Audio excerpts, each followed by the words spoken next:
Hello students, हम हमारा 9th chapter पढ़ रहे थे जिसके अंदर हमने क्या पढ़ा था, living organism characteristic and habitats. And उसके अंदर भी क्या किया था, जो लिविंग ऑर्गेनिज्म की एडप्शन क्या होती है वो सराउंडिंग के अकॉर्डिंग अपने आप को अडप्ट कर लेते हैं। एक बार और देख लो एडप्शन क्या होता है। The presence of specific feature और certain habits which enable an organism to live naturally in place is called adaptation।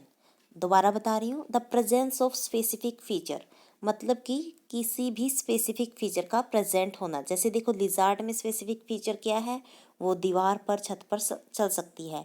और सर्टेन हैबिट्स, जैसे हमारी हैबिट्स क्या हुई, हम सर्दियों में स्वेटर डालते हैं। विच इनेबल एन ऑर्गेनिज्म, जो ऑर्गेनिज्म को किसके योग्य बनाती है, टू लिव नेचुरली, वो नेचुरली रह सके इन प्लेस पर, तो उसको हम क्या बोलते हैं, एडप्शन। इसका हम कैमल के एग्जांपल से भी समझ सकते हैं। कैमल के अंदर स्पेसिफिक फीचर क्या है, कैमल के अंदर स्पेसिफिक फीचर ये है कि उसकी लॉन्ग क्या होती है, लेग होती है। और उसकी हैबिट्स, जैसे उसका यूरिन एक्सक्रीट कम होता है, डंग ड्राई होता है, स्वेट कम लेता है। एंड फिश गिल्स की हेल्प से क्या करती है, ऑक्सीजन को वाटर से एब्जॉर्ब करती है। तो ये उनके अंदर स्पेसिफिक फीचर हैं, तो ये उनको वहाँ पे रहने के लिए इनेबल बनाते हैं, उसको बोलते हैं हम एडेप्शन। एंड हैबिटेट, जहाँ पे वो रहते हैं, मतलब कि जिस भी लिविंग ऑर्गेनिज्म को कहीं पर food, water, air and shelter और दूसरी नीड्स पूरी हो जाए तो उसको हम बोलते हैं हैबिटेट। तो हमने कहाँ तक पढ़ा था, हमने एक्वेटिक एंड टेरेस्ट्रियल हैबिटेट्स के बारे में पढ़ा था। अब नेक्स्ट है बायोटिक एंड एबायोटिक कंपोनेंट्स। सबसे पहले बायोटिक कंपोनेंट्स वो होते हैं the organism both plants and animals living in a habitat are its biotic components. तो वो कौन से हुए, बायोटिक कंपोनेंट्स, जैसे कि प्लांट्स हुए, एनिमल्स हुए, वो उनके हैबिटेट्स में रहते हैं। और जो नॉन लिविंग हुए, जैसे रॉक्स, सोइल, एयर, वाटर, ये हमारे क्या होते हैं, एबायोटिक कंपोनेंट्स। हमारे सनलाइट एंड हीट भी क्या है, बायोटिक नहीं है, एबायोटिक कंपोनेंट होगी। नेक्स्ट उन्होंने बोला है कि we know that some plant grow from seeds. इसके ऊपर एक्टिविटी है। जैसे देखो आप घर में आपकी मदर्स या जो भी किचन में काम करता है, वो नेक्स्ट डे मूंग या चना बनाने के लिए भिगोता है। आप क्या करो, उसको 4-5 दिन के लिए भिगोए रखो, तो वो क्या कर देता है, वहाँ से स्प्राउट निकलते हैं, मतलब कि घुंडियाँ बोलते हैं। तो वो क्या, हम उसको क्या बोलते हैं, it is said to have germinated, कि वो पैदा हो रहा है या जर्मिनेट हो रहा है, कि पेड़ बनने के लिए तैयार। अब आप क्या करो, चना लो या मूंग लो, कोई भी, उसको अलग अलग जगह पे रखो। जैसे एक को क्या करोगे, आप पानी के अंदर रख दो, एक को आप फ्रिज के अंदर रख दो, एक को आप बिल्कुल वार्म टेम्परेचर के अंदर रख दो, और एक को ऐसे ही सूखे के सूखे रख दो। क्या करोगे, कोई भी आपका चना या मूंग जर्मिनेट नहीं होगा, क्योंकि जर्मिनेट होने के लिए कुछ स्पेसिफिक कंडीशन चाहिए होती हैं, सराउंडिंग चाहिए होती हैं, जो उसको नहीं मिल रही।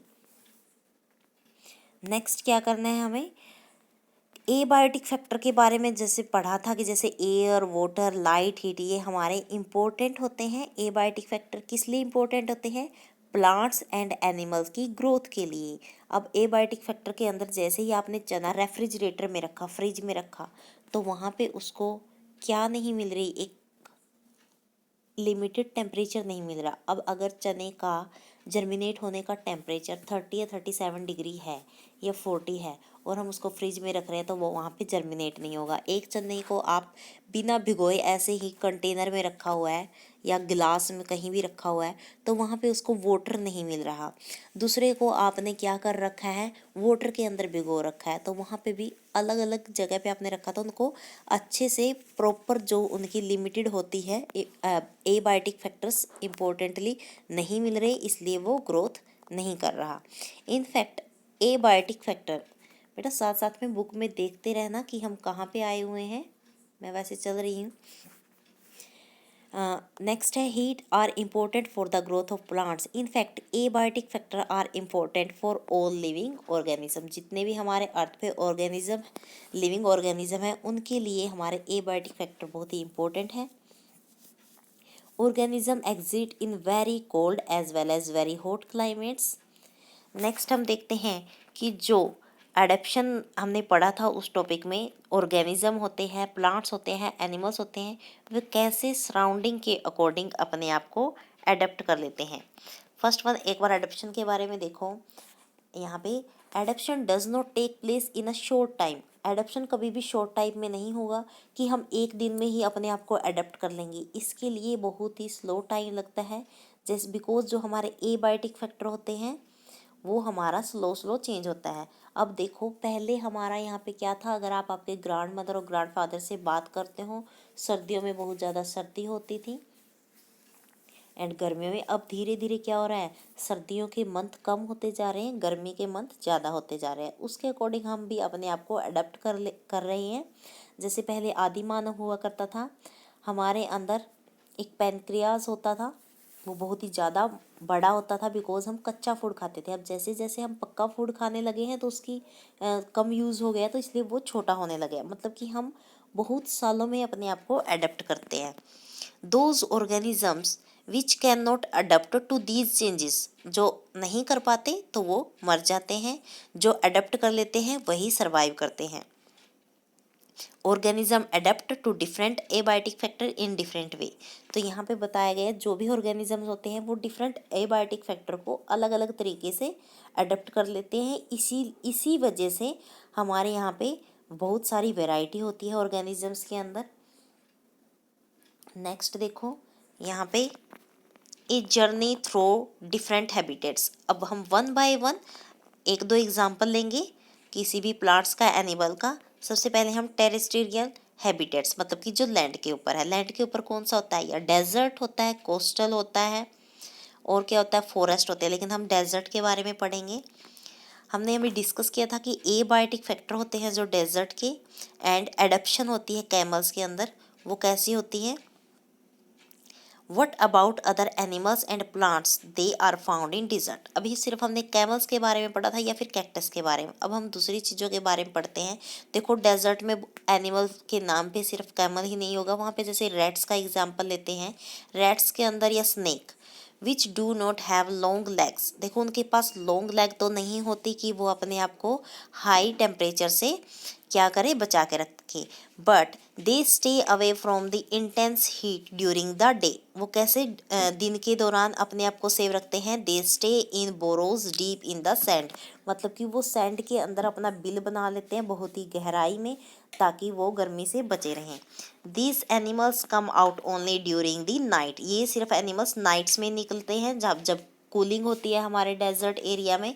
वो अपने फिर वहाँ पे फूड की अपनी क्या कर लेते हैं, कमी पूरी कर लेते हैं, जो भी उनको सरवाइव करने के लिए चाहिए होता है। नेक्स्ट आपकी एक्टिविटी 3 है। एक्टिविटी 3 में उन्होंने बोला है कि आपको क्या करना है, एक पोटेड कैक्टस लेके आना है और एक लीफी प्लांट लेके आना है क्लासरूम में, और दोनों के ऊपर पॉलीथीन बैग से कवर अप कर लेना है। फिर उनको क्या करना है, आपको सनलाइट में रखना है। थोड़ी देर बाद देखोगे कि जो लीफी ट्री था, जो हमने हमारे लैंड से लिया था, उसके अंदर वेपर्स मिलता है, और जो कैक्टस के अंदर है वहाँ पे वेपर्स नहीं मिलता। बिकॉज कैक्टस के अंदर ये स्पेशलिटी होती है, स्पेसिफिक फीचर होता है कि वो जब ट्रांसपिरेशन होती है, ट्रांसपिरेशन कब होती है, जब सनलाइट लीव्स के ऊपर क्या करती है, पड़ती है, वहाँ पे गर्मी होती है, तो लीव्स से पानी उड़ के चला जाता है। तो जो हमारे कैक्टस होते हैं वो तो ऑलरेडी डेजर्ट में होते हैं, वहाँ पे पानी की बहुत ही ज़्यादा कमी होती है, तो वो लूज़ नहीं होने देते। उन्होंने अपने आप को अडेप्ट किस तरह से किया है, चलो देखते हैं। Desert plants lose very little water. यहाँ पे देखो, through transpiration the leaves in desert plants are either absent. Even उनमें लीव्स होते ही नहीं, वेरी स्मॉल होते हैं, अगर लीव्स भी होते हैं। They are in form of spines, spine की फॉर्म में होते हैं। They helps in reducing loss of water from the leaves through transpiration. तो वो किस लिए हेल्प करते हैं, ट्रांसपिरेशन के दौरान वो वाटर को लूज नहीं होने देते। The leaf like structure you see in cactus is in fact leaf नहीं होता, ये स्टेम होती है, बस हमको उसको लीफ बोल देते हैं। Photosynthesis in this plants is usually carried out by the stem. मतलब कि देखो, हमारे यहाँ पे ग्रासलैंड्स के एरिया में क्या होता है, फोटोसिंथेसिस लीव्स की हेल्प से होती है, बट जो डेजर्ट में होती है वहाँ पे किसकी हेल्प से होती है, स्टैम्प की हेल्प से। और स्टैम्प ने भी अपने आप को कैसे अडॉप्ट किया है, stem is also covered with a thick waxy layer. Thick waxy layer किस लिए हेल्पफुल होती है, बिकॉज वो क्या करती है, वाटर को रिटेन कर लेती है टिश्यूज ऑफ कैक्टाई, कैक्टाई के टिश्यू से। Most desert plants have roots that go very deep into the soil for absorbing. और ज़्यादातर जो डेजर्ट्स में प्लांट होते हैं उनकी रूट भी बहुत ही डीप होती है सॉइल में, क्योंकि ऊपर तो वाटर बिल्कुल भी नहीं होता, उनको वाटर चाहिए होता है। नेक्स्ट हम देखेंगे माउंटेन रीजन्स। माउंटेन रीजन्स में देखते हैं जो हमारे लिविंग ऑर्गेनिजम्स हैं, क्रिएचर्स हैं, उनका हैबिटेट्स एंड एडप्शन कैसा होगा। These habitats are normally very cold and windy. आप देखा था कि भूजो और पहली कहाँ पे गए थे, माउंटेन्स पे गए थे, और वहाँ पे उन्होंने किस तरह के ट्रीज देखे थे, ओक, देवदार। यहाँ पे भी हमें बहुत ही लार्ज वैरायटी में प्लांट्स एंड एनिमल्स मिलते हैं, बट हम कुछ का ही एग्जांपल लेंगे। जैसे देखो यहाँ पे trees of A mountain habitats, यहाँ पे शेप दिखाई हुई है, कैसी शेप है इन ट्रीज की, कोन, कोन के टाइप की। कोन कैसे होता है, जैसे ऊपर से बिल्कुल पतला और नीचे से मोटा। क्यों होता है ये, क्योंकि जो आपके माउंटेन्स रीजन्स में होती है कभी कभी स्नोफॉल हो जाती है, तो अगर इनका इस तरह से शेप नहीं होगी तो क्या होगी, स्नो उनके ऊपर अटक जाएगी। तो ये कोन शेप किस लिए होती है कि इनके पत्तों के ऊपर क्या ना हो, आपकी स्नो अटके ना और वो धीरे से स्लाइड हो जाए वहाँ से। नेक्स्ट देखो, cone shaped and have sloping branches. इनकी शेप भी कोन होती है और जो ब्रांचेस होती है वो भी स्लोपिंग होती है, मतलब कि नीचे की तरफ झुकी होती है। The leaves of some of these trees are needle-like. This helps in the rain water and snow to slide off easily. Needle-like structure होता है। नेक्स्ट क्या है, नेक्स्ट हम देखेंगे यहाँ पे एनिमल्स। एनिमल्स में भी कौन कौन से, जैसे कि याक हो गया, इन याक्स, गोट एंड जो आपका लियोपार्ड है। आपने ग्रासलैंड का लियोपार्ड तो देखा होगा, वहाँ पे जो डार्क स्पॉट होते हैं उनकी जो स्किन होती है इतनी थिक नहीं होती, बट जो माउंटेन्स रीजन में आपको लियोपार्ड मिलेंगे उनकी कैसी स्किन होती है, बहुत ही थिक होती है, और उसके ऊपर भी फर होते हैं, सो डैट वो अपने आप को कोल्ड से प्रोटेक्ट कर सके। जैसे आपने एग्जाम्पल देखो, यहाँ पे याक की पिक्चर दिखाई हुई है बी में, याक के ऊपर भी बहुत ही ज़्यादा अमाउंट में फर होते हैं। नेक्स्ट देखो सी में माउंटेन गोट, उन्होंने अपने आप को कैसे अडॉप्ट किया है, उनके ऊपर भी बहुत ज़्यादा वाइट, देखो वाइट कलर में गोट दिखाई गई है, बहुत ही ज़्यादा अमाउंट में फर होते हैं। हमने जो हमारे ग्रासलैंड में आपको गोट दिखी हुई है, तो वहाँ पे क्या होता है, इतने ज़्यादा फर नहीं होते, बिकॉज उनको इतनी ज़्यादा ज़रूरत नहीं होती फर की। बट जो माउंटेन्स रीजन में गोट प्रेजेंट होती है वो फर के बिना सर्वाइव नहीं कर सकती, और ये फर उनका एक स्पेसिफिक फीचर है, so that they can enable to live in that area. This protect its feet from the, और साथ में उनकी फीट्स पे भी, फीट एंड टोइज पे भी फर होते हैं, क्योंकि जब वो वॉक करते हैं तो उनको ठंड ना लगे। The mountain goat has strong hooves for running ups, उनके हूव्स बहुत ही स्ट्रॉन्ग होते हैं। नेक्स्ट देखो ग्रासलैंड। ग्रासलैंड में आपने, मैं यहाँ पे दो एग्जांपल दे रही हूँ आपकी बुक से, एक lion and second is bear. Lion के अंदर देखो, लायन के अंदर स्ट्रॉन्ग, सबसे स्ट्रॉन्गेस्ट एनिमल माना जाता है किसके लिए, फॉर हंटिंग, इसका निशाना बहुत ही सीधा होता है। And kill animals like deer, और ये ज़्यादातर क्या करता है, डियर को ही किल करता है। अब हम इन दोनों के बारे में ही बात करते हैं। सबसे पहले इसका स्पेसिफिक करेक्टरिस्टिक देखते हैं। It is light brown in colour, इसका कलर ब्राउन क्यों इसने इसका हुआ है बाय नेचर, ताकि ये अपने आप को जब इसको शिकार करना हो झाड़ियों के पीछे छुपा सके, और जो भी डियर है या किसी और भी एनिमल का इसको क्या करना हो, हंट करना है, तो इसको दिखाई ना दे।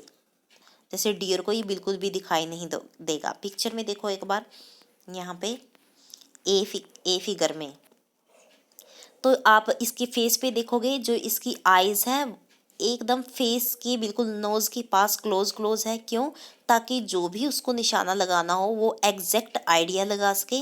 लायंस हैव लॉन्ग क्लॉज, इनके पंजे बहुत ही लंबे होते हैं। क्यों, क्योंकि इनको शिकार पंजों की हेल्प से करते हैं। नेक्स्ट आप अब देखोगे डियर, डियर की आईज कहाँ पे होती है, बिल्कुल कानों के पास होती है। क्योंकि देखो आप शेर को शिकार करना होता है, इसलिए इसकी आइज नोज के पास होती है, ताकि इसको अपना शिकार सामने से दिखे और आइडिया लगाए, ये डायरेक्ट उसके ऊपर निशाना बांध सके।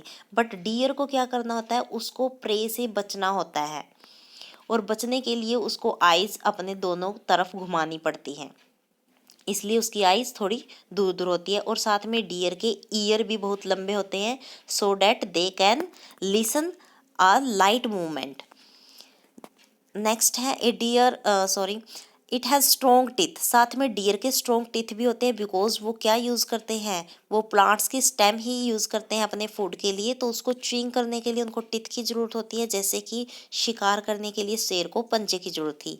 अ deer needs to know about the presence of predators. Predators मतलब कि जो भी उसका शिकार करने वाला है, animals like lion. Predators and prey में कंफ्यूज मत होना। प्रे मतलब होता है जिसको हम खाना बनाना चाहते हैं, जैसे लायन का प्रे क्या होगा, डियर। एंड डियर का जो शिकार करेगा उसको हम बोलते हैं प्रीडेटर्स, मतलब कि हंटिंग करने वाला। It has long ears to hear movement of predators, and the eyes on the side of its head allow it to look in all direction for danger। इसलिए अब देखो ग्रास लैंड पे same एक ही place पे रहने वाले animals की different different features क्यों हुए, बिकॉज उनको यहाँ पे सरवाइव करना है। सरवाइव करने के लिए दोनों को फूड की ज़रूरत है, इसलिए एक जो शेर है जो आपका कार्निवर्स है, जो एनिमल्स को ईट करता है, उसको शिकार करना पड़ता है, उसको पंजे की ज़रूरत पड़ती है, इसलिए उसके पंजे स्ट्रॉन्ग होते हैं। एंड डियर जो स्टेम यूज़ करता है फूड के लिए, उसको टीथ चाहिए होते हैं। और देखो आइज़ के स्ट्रक्चर के बारे में भी पढ़ लिया है। आज के लिए इतना ही, कल हम पढ़ेंगे aquatic habitats. Thank you, make a nice